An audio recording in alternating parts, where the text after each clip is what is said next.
मध्यरात्री वाळू उत्खनन करणाऱ्या 2 पोकलेन मशीन जप्त। मारेगाव महसूल पथकाची कारवाई। मारेगाव तालुक्यातील कोसारा येथे वर्धा नदीच्या पात्रात रात्रीच्या वेळी अवैधरित्या वाळूचा उपसा करणारे 2 पोकलेन मशीन जप्त केले। कोसारा येथे वर्धा नदी पात्रात भद्रावती तालुक्यातील वाळू माफिया स्थानिक व्यक्तींच्या सहकार्याने रात्रीला मशीनच्या सहाय्याने वाळू उत्खनन करत असल्याची माहिती प्रशासनाला मिळाली होती।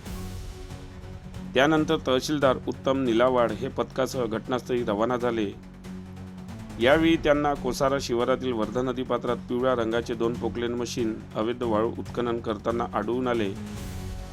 त्यामुळे पथकाने दोन्ही पोकलेन मशीन जप्त केले। मशीन चालक यांना गोंड खनिज परवानाबाबत विचारणा केली असता त्याच्याकडे परवाना मिळून आला नाही। दोन्ही पोकलेन मशीन जप्त करून तहसील कार्यालयाच्या पटांगणात लावण्यात आले आहे। ही कारवाई जिल्हाधिकारी विकास मीना, उपविभागीय अधिकारी नितीन हिंगोले यांच्या मार्गदर्शनाखाली तहसीलदार उत्तम निलावाड, तलाठी सनी कुळमेते, तलाठी प्रवीण उपाध्ये, तलाठी चिकनकर, तलाठी सरनाईक, वाहन चालक विजय कन्नाकेसह 3 पोलीस कर्मचाऱ्यांनी केली आहे।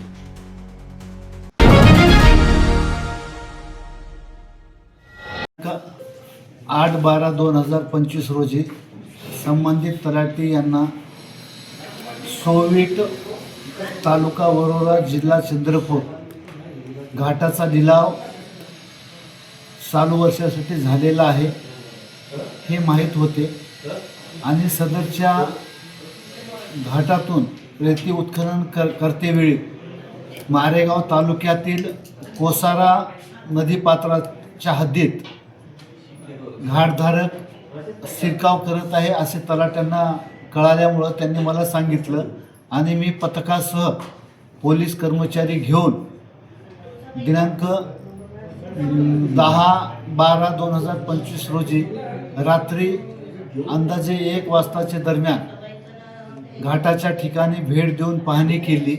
त्यावेळी 2 पोकल्यान त्या ठिकाणी मारेगाव तालुक्याच्या हद्दीत आढळून आल्या। सदरच्या पोकल्यान जप्त करून तहसील कार्यालय मारेगाव येथे आणून लावण्यात आलेले आहे। त्याच्यावर किती दंड बसला सर? काय म्हटलं? अंदाजे दंड किती असेल?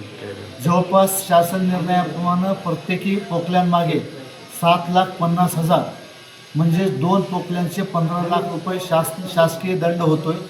सदरची दंडाची कार्यवाही आणि इतर कार्यवाही करण्याची प्रक्रिया तहसील कार्यालयामार्फत चालू आहे। माझी सर्व